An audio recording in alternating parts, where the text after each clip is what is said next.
फरमाइएगा कि इस वक्त जो सूरत हाल है वो आपके सामने ये अमरीकी मैगजीन है दी डिप्लोमेट, उसने भी पाकिस्तान को आलमी तवज्जो का मरकज़ करार दे दिया है। आप क्या समझते हैं ये जो आलमी तवज्जो का मरकज़ बनना पाकिस्तान के लिए मुआशी तौर पर कितना फ़ायदेमंद होगा? देखिए, इसमें कोई शक नहीं है कि पाकिस्तान ने 2025 के अंदर रिसर्जेंस की है। जो अपने स्ट्रेटेजिक वक़ार था पूरी दुनिया में, आमतौर पर रीजनल लेवल के ऊपर खास करके उसको बहाल किया है। और ये जो 2025 का साल है जब अपने ख़त्म को पहुंचा है, तो मुख्तलिफ अमरीकी और वेस्टर्न जरीदे जो हैं वो पूरे 2025 का स्ट्रेटेजिक लेवल के ऊपर अहाता करते हुए इसको पाए जा रहे हैं। जैसे पाकिस्तान, जैसे स्पेशली 4 दिन पहले वाशिंगटन पोस्ट ने छापा, फाइनेंशियल टाइम्स ने यूके में, और अब द डिप्लोमेट जो again one of the most authentic जरीदा है अमेरिका का, उसने जब 2025 का अहाता किया तो उसकी सारी की सारी फोकस जो है वो पाकिस्तान के ऊपर, ये आर्टिकल जो है जो लिखा गया उससे जाहिर होता है, क्योंकि पाकिस्तान तवज्जो का मरकज रहा पूरी दुनिया में। स्पेशली 2025 मई में जब ऑपरेशन बुनियाद महसूस किया गया तो उस वक्त जो अपने से 8 गुना बड़ी अफवाज को आधे घंटे में हमने घुटने पे आने में मजबूर किया था, तो उसके पीछे एक ही बंदा था और वो फील्ड मार्शल आसिम मुनीर साहब और उनके ज़ेर क़यादत दीगर कोर कमांडर्स और हमारे जो एयरफोर्स के और नेवी के जवान थे। तो लिहाजा पाकिस्तान की जो ये रिसर्जेंस हुई है स्ट्रेटेजिक लेवल के ऊपर, मैं समझता हूँ कि इकोनॉमिक पर्सपेक्टिव में देखा जाए तो बहुत पॉजिटिव इम्पैक्ट आएगा। और इस हिस्से के अंदर जो 3-4 जो अभी अपरेंटली सामने चीजें आई हैं, वो हमारा जो दफाई मुआहदा सऊदी अरब के साथ हुआ, फिर यूएई के साथ बात चल रही है, कतर के साथ बात चल रही है, और अभी आपने देखा कि जिस तरह से ऑस्ट्रेलिया ने ख्वाहिश का इजहार किया और पाकिस्तान के साथ एमओयू साइन किया GF-17 खरीदने के सिलसिले में, तो ये तमाम चीजें मिलिट्री जो हमारी इक्विपमेंट है उसकी सेल के हिसाब से, और जहाँ पर नज़्म ज़ब्त होता है रियासती लेवल पे, जो कि पाकिस्तान आर्म फोर्सेस ने पॉलिटिकल गवर्नमेंट के हुक्म के मुताबिक उसको इंश्योर करने की कोशिश की, तो अब इन्वायरमेंट ऐसे बन गए हैं कि अल्हम्दुलिल्लाह इंशाल्लाह ताला बहुत जल्द यहाँ पर फॉरेन डायरेक्ट इन्वेस्टमेंट भी आएगी, कि जिससे ना सिर्फ यहाँ पे इंडस्ट्री लगेगी, यहाँ पे जॉब्स के मौके पैदा होंगे। जो ब्रेन ड्रेन का एक सख्ता बयानिया क्रिएट किया गया सैटन मीडिया के ऊपर, मैं सोशल मीडिया को सैटन मीडिया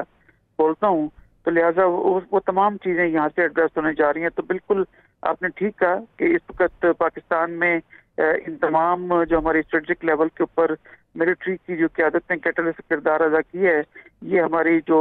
फाइनेंशियल या इकनॉमिक हमारी जो सिचुएशन है उसको मजीद इम्प्रूव करेगी। और अभी हालिया दिनों में आपने देखा कि लीबिया के साथ भी इवन हमारे $4 बिलियन की जो है मसनूआत के रिपोर्ट के ऊपर बातचीत चल रही है। तो ये तमाम चीज़ें देखी जाएं तो ओवरऑल पाकिस्तान के हक में जाती हैं, और इसमें मिलिट्री क़यादत को जितना अप्रिशिएट किया जाए वो कम है। और अब पूरी दुनिया में अगर देखें तो पाकिस्तान का वक़ार मिलिटरीली,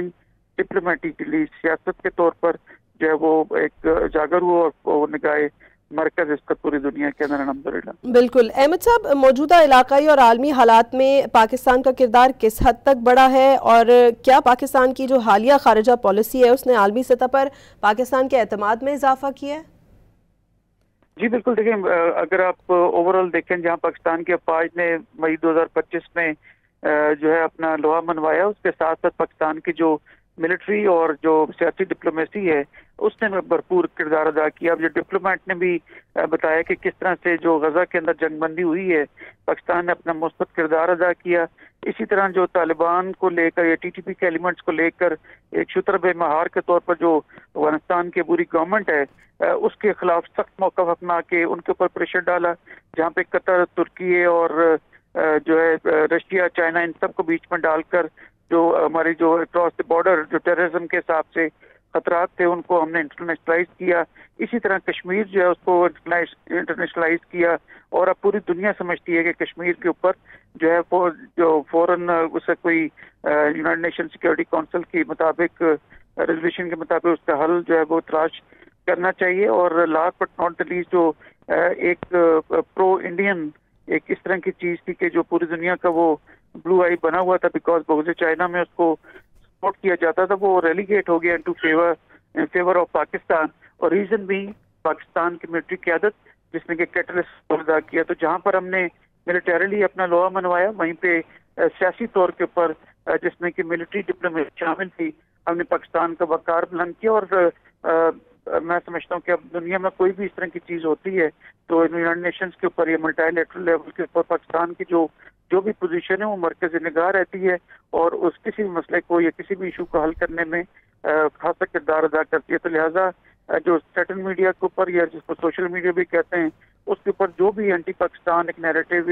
जिसके ऊपर जंग फिफ्थ जनरेशन वॉरफेयर के साथ एक इम्पोर्टेंट टूल है, उसका जो दबाव किया गया और इसका एक्नॉलेजमेंट जो है न सिर्फ रीजनल लेवल के ऊपर बल्कि इंटरनेशनल लेवल के ऊपर बेहतरीन तरीके से हो रही है। और मैं समझता हूँ कि पाकिस्तानी कौम को अपने इदारों के ऊपर और स्पेशली आर्म फोर्सेस के ऊपर भरपूर एतमाद रखना चाहिए, और जैसे कि पहले भी है, और किसी भी सूरत ये सोशल मीडिया के ऊपर जिसके पीछे जो एडिसन फुल लैब इंडिया के भी शामिल है, उनके एफर्ट भी शामिल हैं। और बदकिस्मती से कुछ ऐसे